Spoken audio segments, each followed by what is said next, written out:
and I'm just shooting at the hip and trying to accomplish every little thing and going from here to there to here to there and feeling so emotionally and physically even exhausted from the day, but I haven't spent time with my kids, so why do I need quote unquote self-care away from them? More than ever, the world needs kingdom-oriented women who have their priorities straight. But in the day-to-day, managing all the roles and responsibilities God has entrusted to us can feel overwhelming.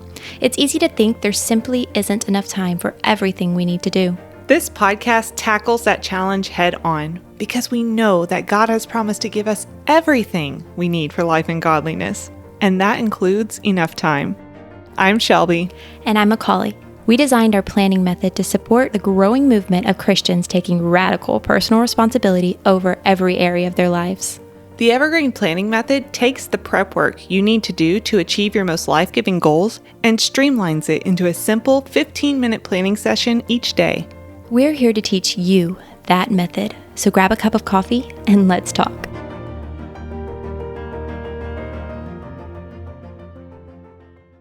Today, we are talking about why planning is the most underrated form of self-care. Everyone needs self-care, right? Women are notorious for trying to pour from an empty cup when we do have the opportunity to make space for taking care of ourselves. As adults, it's our job to make sure we get enough sleep, or food, or have time to breathe, all of the things. It's a key aspect of stewarding our own bodies, which Scripture says is the temple of the Holy Spirit.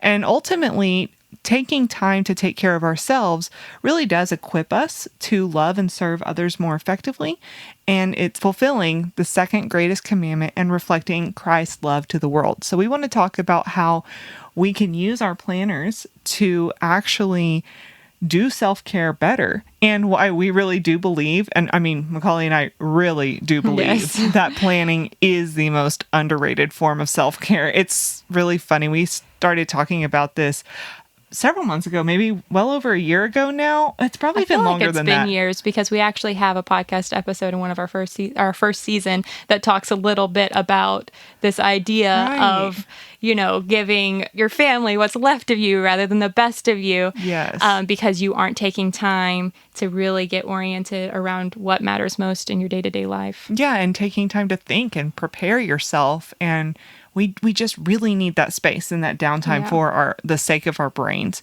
And that really does help us to serve our loved ones better and serve God's kingdom better. So let's dive into exactly how planning is the most underrated form of self-care. We want to frame it up this way. Planning is basically taking care of your future self through proactive problem solving.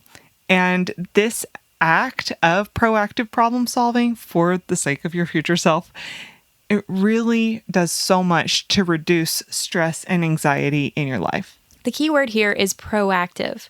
Think about waking up and having a moment to plan out everything that you are trying to accomplish for the day, to take a breath and actually see your to-do list in order, to see what you're grateful for. That's a prompt that we have in the planner, to see your 3 top targets, and you have a structure for your day.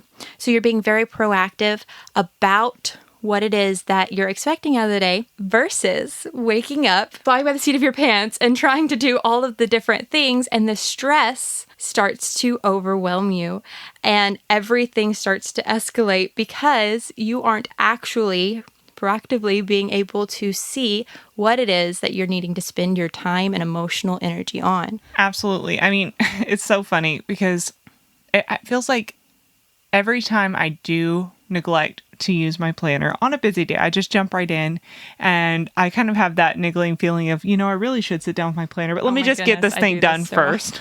I do not plan so often. Like, I plan pretty frequently, but that feeling when I'm not, I'm just like, stop it. Ignore that. Confessions of Team Evergreen over here. But I'll just think, let me just get this thing done real quick, and then I'll do this. And then, it kind of gets pushed off. And then, it's 2 or 3 o'clock in the afternoon. And I'm like looking at my day and I'm going, well, something's wrong. And then, I get some kind of a notification that tells me you have a meeting in 30 minutes. And I'm like, oh, what? Because I didn't open up my planner and I completely forgot about that meeting. And so like I prioritized some crazy thing like I'm going to clean out my refrigerator. And actually, while I'm at it, I'm going to rearrange all my kitchen cabinets, which is totally my personality to do that, which is why I use a planner to help me like actually know what matters most that day and what I should be focusing on. So then I've got this 30-minute deadline now in front of me before I've got to get on the Zoom call. I do not look like I'm ready for a Zoom call. And my kids are not in an emotional state for me to step away and go take that Zoom call. That happens when we don't get proactive and take a step back and say, okay, what is the work that God has set before me to do? I'm going to treat all these things that God has given me to do like a job, like I'm a professional showing up and saying, here's the work God's given me to do. Yes, Lord, here I am. I'm going to sort this out and be a good steward of all of this. And whenever we have that posture to the work that the Lord has given us to do, we can walk into it with a completely different mindset, one that is ready to solve problems and handle things that come our way, even challenges that come. We can handle it with that mindset of this is the work the Lord's given me to do. I am doing my best. I am showing up intentionally as a steward. And so even if things are difficult, I know that I have done the right thing at the beginning of the day. And that really helps. One thing that I love that you said in the past is overwhelm does not come from your circumstance itself, but from not knowing what to do about that circumstance. And having this proactive form of self-care can really hit some of that overwhelm that we just feel on a day-to-day basis head on and completely eliminate it. Absolutely. And one of the things that we touched on in our last episode that I want to bring this up again because I think a lot of times we get into that overwhelmed and stressed out state. We think that everything about our life is absolutely wrong. Like we'll get in that space, right? And I think a huge part of what creates that, especially in our culture, besides being just overstimulated all the time, that's a huge problem that we talked about in our last episode. But decision fatigue is such a peace killer. I don't think we give enough credence to that, how much decision fatigue can really impact us as women because we are juggling so many different roles and responsibilities, and we do have to stretch our minds and our hearts in so many different directions. But when you add to that responsibility, walking into it not knowing what you should be spending your time on at any given moment, or what is your priority for the day, or what you had intended when things were calm for your children to be doing at certain times and all of that. Or if you're not walking into it with rhythms that are set up that you can just follow. Okay, this is what we do at this time. And then after lunch, this is what happens. And the children know what to expect. And so that you can guide them through that well. And there's not just this constant resistance. If you're not conducting your day that way, what's happening instead is you are constantly just having this onslaught of people, little people, or if you maybe don't have children, your team constantly asking you, should I do this? Should I do that? Can I have this? Can I have that? What if we do this instead? And they're constantly like throwing all these things. And not only that, your brain is doing that. You're like, should I be cleaning out the refrigerator right now? Or maybe I should, there's this awesome opportunity to go sit down and write this blog post. And you're constantly just having this onslaught of thoughts. Your children or your team are constantly asking you questions. And should we do this? Can we do that? And then your phone is going crazy and saying, hey, look at me. And maybe you should actually check Instagram right now. I feel like you're spot on with your mind doing that. My mind would be the biggest source of decision fatigue if I wasn't using a planner, because it's really easy to think two things are just as important to do in one set slot of time. But that is just going to exhaust you to constantly have to choose what it is you're supposed to be doing next, one after the other. And as a task crusher, I feel like I would constantly have that drain, on my emotional energy. Absolutely. And before I was planning consistently, before we developed the evergreen planning method, I remember that being one of the most difficult parts of my day. And I would get to 11 a.m. and I would go, I feel done. I feel like I can't keep going today because I've spent something and I didn't know what it was. And what it was is that I spent up all the decision-making power that I had to make good intentional decisions. And I think that's why there is such a culture of, especially for moms, when you've got this, do I stop and make the child a sandwich right now? Or do I actually go ahead and finish washing the dishes right now? Or do I do, and you're split and you're constantly decision. And by 11 a.m., you're like, actually, I'm just going to turn on the television and give them something to eat and sit down. And then you end up scrolling for 2 hours because you're so tired. Yeah. Already mentally. And you haven't even gotten to noon yet. And that is so real. I just want to validate that if you're experiencing that, the decision fatigue will weigh on your emotional bandwidth and even just exhaust you in general. That's such a great point. This is specifically answered in creating good rhythms, honestly, this particular problem. Not just sitting down and saying, here's what I'm going to do with my day. Although time blocking and all of that, choosing your top targets, absolutely pre-selecting that when you're in a good frame of mind before all the decisions need to be made. You can pre-make the decisions whenever you've looked at your schedule and your calendar and you know what's going on and you're like, oh, this can wait. I'm going to focus on this instead today. Yeah, but rhythms anchor your 3 top targets. Like typically they're fitting into whatever rhythms you already have established. So all of the smaller details that you're having to take care of in the day-to-day life are already on autopilot, and then you can use that energy, the mental energy that you have to make the larger decisions with confidence. Okay, so let's get into a really practical example from my life. Right before we had our baby, we had house renovations that we were doing, and they were so extensive that we actually had to take everything out of all the cabinets and the closets, basically pack up our whole house almost like we were moving. And the whole process, it happened so fast that I also didn't get to have quite the intention of as if we were moving, to sort it carefully and get it all organized. So a lot of things just got shoved into boxes, and especially our school stuff. Okay, so fast forward, we get back into our house, we have the baby, and we've been recovering. And of course, the children, after all of this, are starting to be really hungry for our normal rhythms and our one-on-one time, while the baby's sleeping, me really being able to pour into them for our morning basket and things that we usually do. They're just ready for those again. So I'm like, okay, let's get back into school because we're year-round homeschoolers. And so I don't take off for summer. We took off for the baby being born. But I was like, let's just jump right back in. So we're doing school for a few weeks. It's going great, our normal rhythms, until all of a sudden I'm noticing it's not really going great.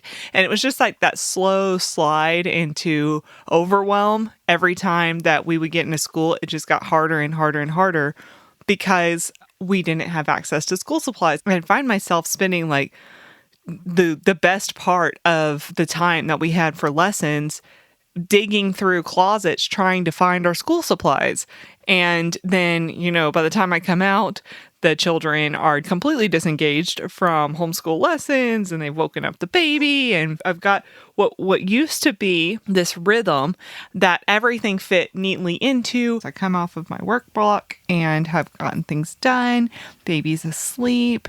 And we're rolling into our morning basket, but instead of it being a peaceful and delightful experience, I'm getting overwhelmed by it.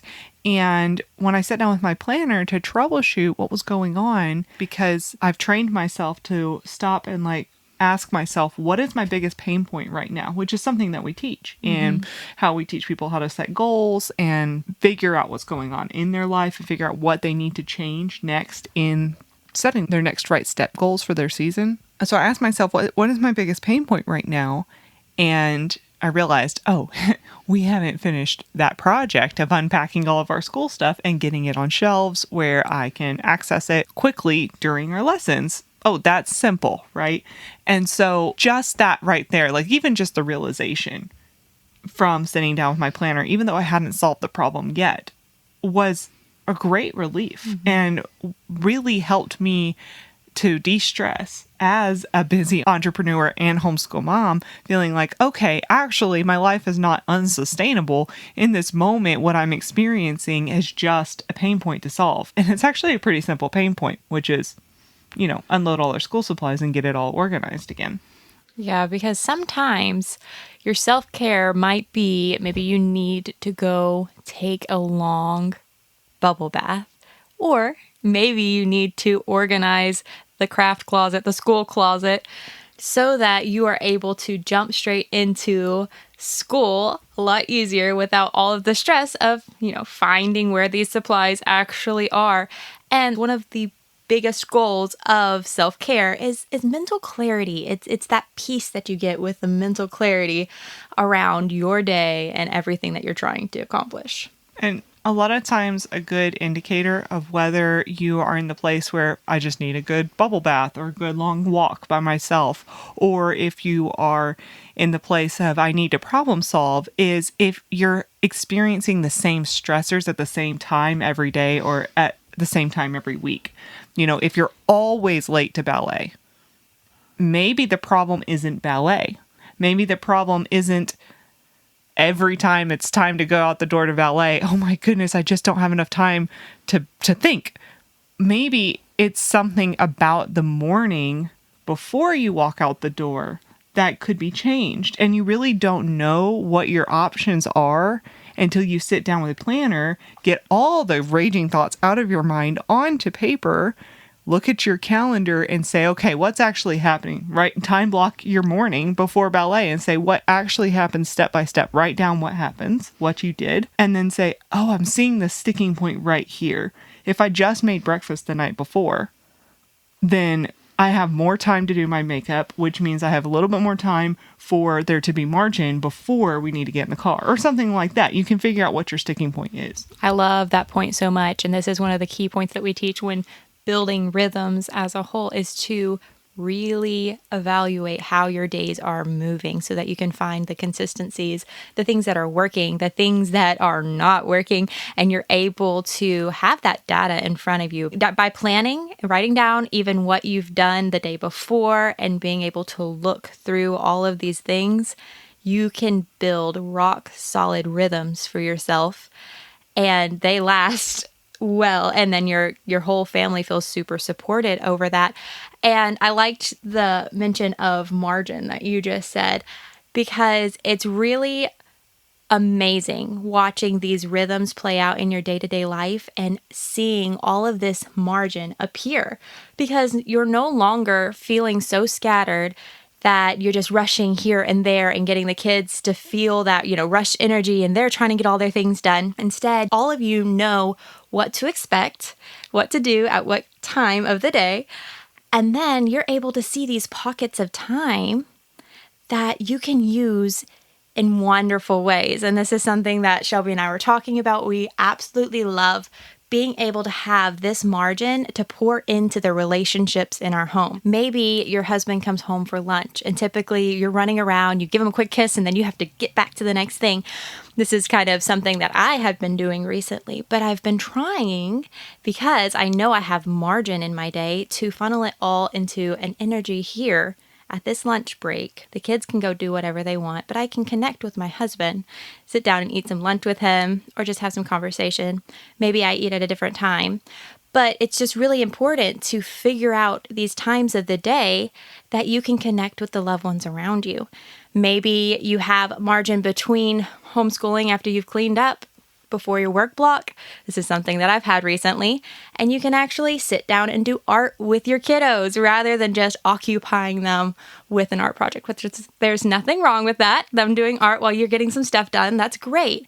But really, the legacy that we're leaving behind for them is the time we're spending with them and the relationship that we're building with our children or anybody who's in your life on a day-to-day basis. Pouring into those relationships is so, so important and does not need to be rushed aside. A lot of times we think that we need self-care because we're pouring out too much, when in reality, we need to be proactive about our planning for the day so that we can preserve our emotional bandwidth. And then we're able to pour out that emotional bandwidth to those people around us. Instead of feeling like we need to get away from those people, we actually have something to give to them that doesn't feel like it's draining us. Well, I know this whole episode is about self-care, but I do want to point out how big of a deal this is with our relationships with our children. When we are prepared, we have set the expectations and they understand, like, this is our rhythm, this is what we're doing, and we've taken time to train them in it, to guide them in it. That is a completely different experience for them than waking up and it's literally just whatever is hitting mama's head in that moment is what they need to be doing. And that's okay. It's okay for us to tell our children what to do and to change the rhythm and to go off script and say, this is what we need to do right now, even though it's different than, what you're expecting. That's fine. But if that's their only experience all the time, we know that when we are not in an intentional place as mamas, it's really easy for us to shoot at the hip and just scatter our children's brains all day long, because it's be quiet. Oh no, actually come here. Actually go take care of, go help your sibling with this. Well, actually go eat lunch. And we forget that we even told them what to do because we're so scatterbrained and overwhelmed ourselves that we call them from doing what we just told them to do to go do something else. That's not fair to them, especially if they're really little and they don't have the language yet to fully explain, here's what you're doing, mama. And they're learning how to respond with obedience. That's what we're teaching them. But we're kind of setting them up for a really exhausting and overwhelming experience in that. And then when they finally are just not able to take it anymore and they're reacting to that and we're reacting to them and we're just in this spiral, a lot of times that's when we're like, I just don't have enough time for myself, enough downtime. I'm overwhelmed. In reality, it's really, truly just that we were not being intentional to begin with. And so it's kind of a cycle. When we don't mean this in a selfish way, we really mean in a responsible way. Like, get ahead of yourself, get ahead of the day. Recognize that, like McCauley said earlier, you're an adult. Nobody else can do this for you. Your job is to take responsibility for your own brain, for your own health, to make sure that you're not running on fumes because you haven't eaten all day and now you're taking that out on everybody around you and those types of things. Like, you have to be an adult about the way that you're conducting yourself in your life. And such a helpful tool in that is just planning ahead. It's actually really simple, and it changes the game, and you being able to be a proactive and intentional, responsible adult who walks into the room and your children know what to expect, and you say, okay, guys, it's time for chores, and they know that it's time for chores and they're good with that because they're used to it. Or maybe they resist, but they understand they're resisting like this set rhythm. And that's a completely different playing ground than you just yanking them back and forth, and now they're resisting, and now you're feeling guilty because you're kind of being chaotic, and they can't keep up with that. That's totally different than training kids in a nice, well-ordered environment that you set up from yourself having an organized mind in the way that you're training your children. And this also applies in other contexts when you're a team leader of any sort, whether or not it's with children. You've experienced having a boss who has a chaotic mind and they pass that on to you. And so if you have any kind of leadership capacity in any sphere of life, this applies to the people who you are serving through leadership.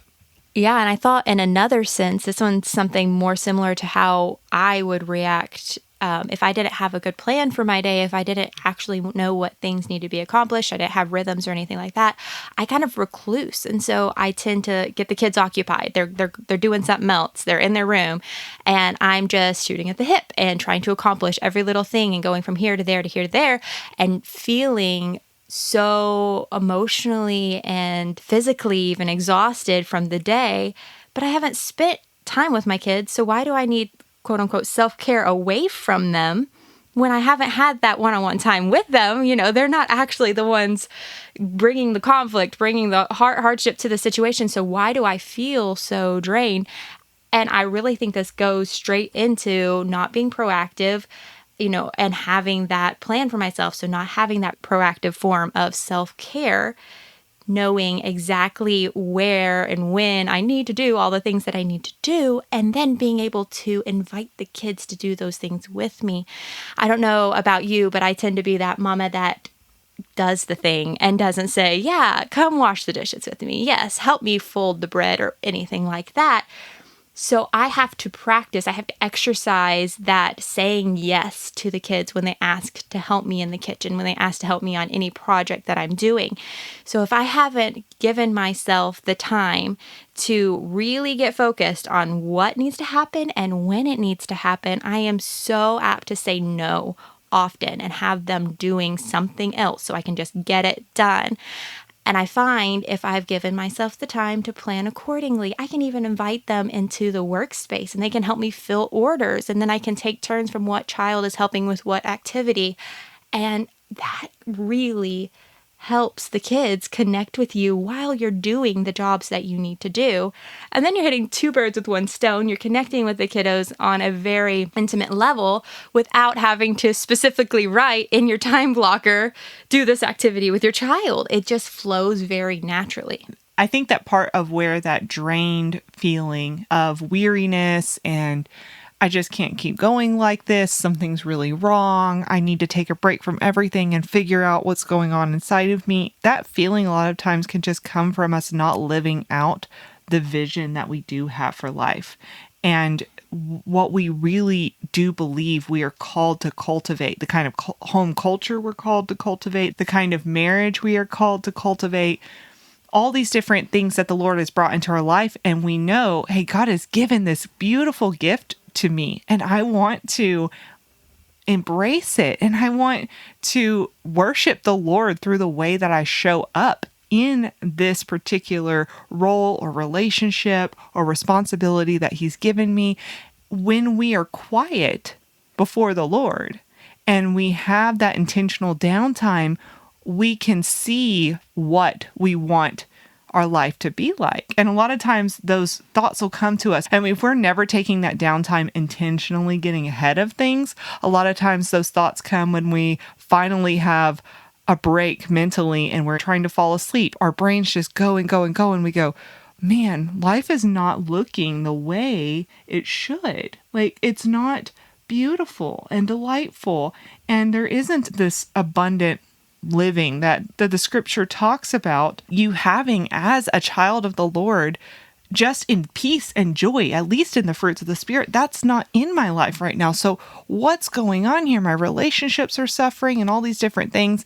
And it's because a lot of times the reason for that is truly simply because of a lack of being proactive and stopping and solving some of these logistical problems. I think that's really interesting. It's something that surprised me as I was developing the evergreen planning method, how much of an impact it was going to have on my life and on my relationships and everything else.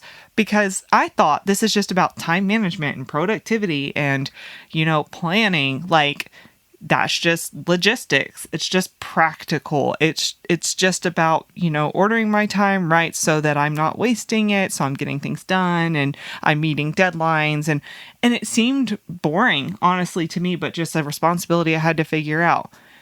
And then as time went on and we developed the evergreen planning method and I began to apply it, I started to realize actually how you spend your moments is how you're spending your life. That's actually a quote, and I might put in the show notes. I can't remember who said that, but how you're spending your time, your moments, is how you're spending your whole life, right?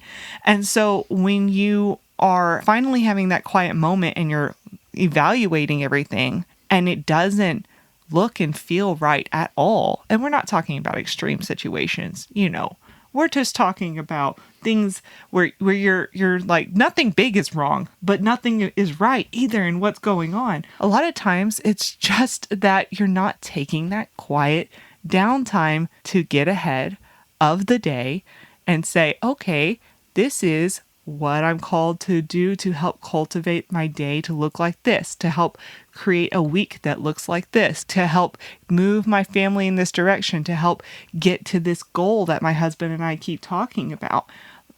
If you're not taking that quiet downtime to figure out how to do those things and how to actually live out that vision and to make space for what matters in your life, then your life is just happening to you. You're reacting and you will not feel very good in that because you're actually called to take personal agency and to show up and be an agent in that situation. You're not just supposed to be passively reacting to everything. That doesn't feel good.